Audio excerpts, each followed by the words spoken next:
Hey everybody, I am back with some more design pattern tutorials. And today the design pattern we'll be looking at is called the facade pattern. And definition is important, so let's read the well-structured sentence and then break it down into simpler terms. The facade pattern is a software design pattern commonly used with object-oriented programming. The name is an analogy to an architectural facade. A facade is an object that provides a simplified interface to a large body of code, such as a class library. So what exactly does it mean? Well, basically it says that we have a large body of code, and instead of calling each, let's say, method within that class, we group all those calls under one method.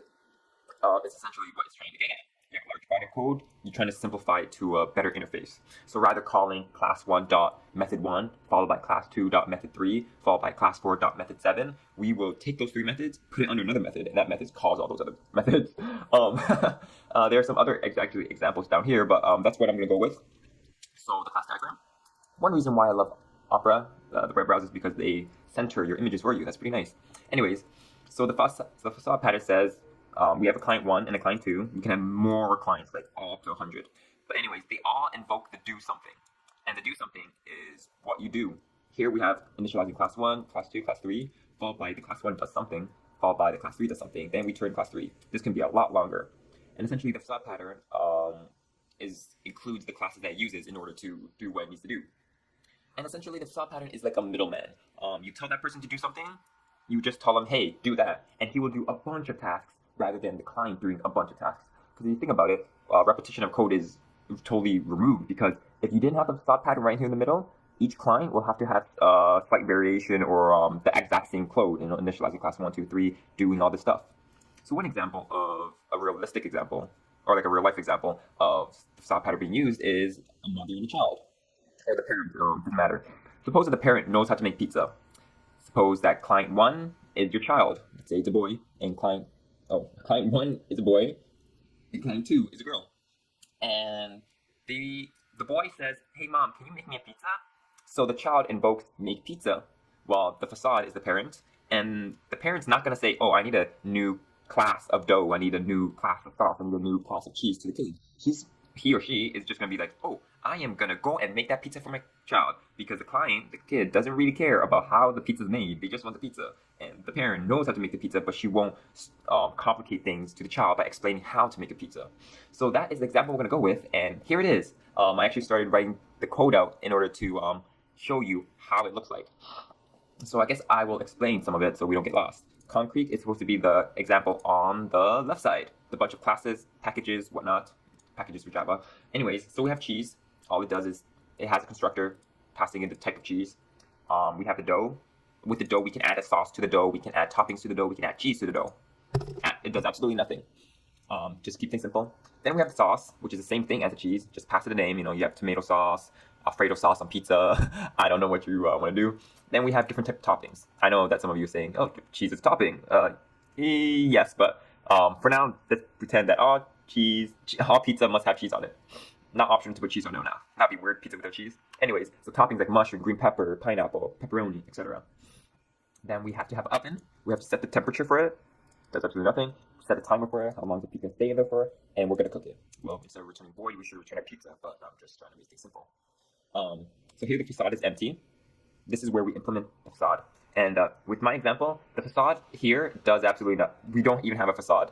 The client is directly connected to the classes, and our program is the client. So here we create a new dough. We create a new sauce called using tomato sauce. Toppings called mushrooms. We add cheese, and then we bake in the oven. And here we invoke the dough, the add sauce method on the dough. Adding in the sauce, adding in the mozzarella cheese, adding in the topping, adding in the temperature, setting the temperature, setting the timer for 20 minutes. I actually don't know how long it takes to cook pizza, so if this looks way off, I do apologize. And then you cook it, and okay, so what's the problem? Let's actually create, I'm gonna somewhat simulate client 1 and client 2. Client 1. Well, client 1 wants this type of pizza. And then, right, just copy and paste that, derp. Client 2 wants this type of pizza. Now, do we see the problem here? Yes, there's repetition. Let's actually get rid of this. No!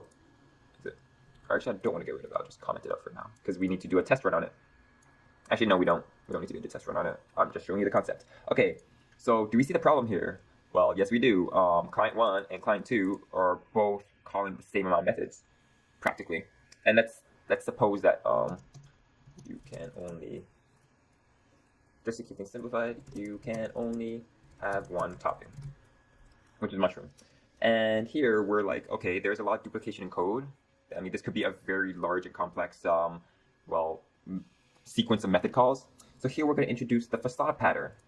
And what we're going to introduce here is a new class. Let's call it the pizza facade, because we're essentially making a pizza.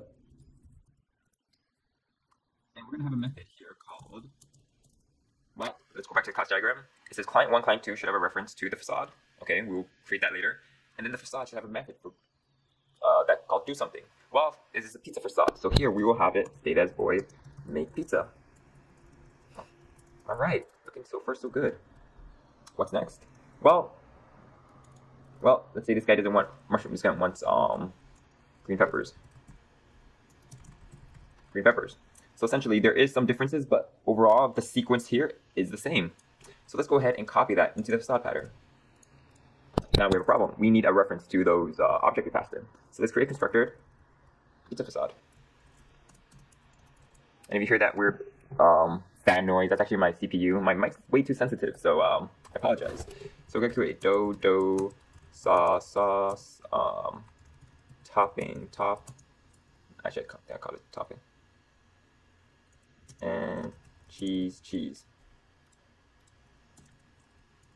So then we have to create the dough, private dough. Sauce, private, topping, and private cheese. Okay, so then also need the oven. Okay, so what we do is we pass it through and we will just set it, because we need a reference to those objects. So dough, what am I doing? And then topping equals top. Cheese equals cheese. And what is, okay, everything's good. So what we do is we're going to pass those objects, because the customer can have different types of cheese, okay, or different type of topping. This guy's green pepper, this guy has mozzarella. So we will create those objects here, and we will pass them in. So let's actually set this up so this is cheese and top. There it goes. So now the program says we need to create a reference to the facade. Here we have client 1, client 2 having a reference or creating a new facade for the object and invoking the method.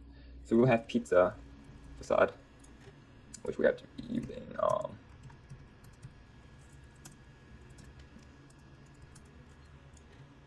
so pizza facade equals new pizza facade. What do we want to do? We have to pass in the dough, pass in the sauce, which is tomato sauce for us, mushrooms for the topping, and the type of cheese, which is mozzarella. Mozzarella. And rather than have this whole bunch of, sorry about that noise, my mic's kind of broken anyways, so instead of having all those methods, we're just going to invoke the make pizza, which essentially does what it originally did. We just moved the code over to here. And again, same thing with the last one. So down here, except that was green pepper. Green pepper. Sure, the capitals. So that's green pepper. And then we do the same thing. We create a new facade. We pass in all the objects we need, and we make the pizza. Now, and this is practically it for the facade pattern, and there are small detailed implementations. As you can see from here, the do something says we create the classes inside, and that you can do that too. Instead of passing in the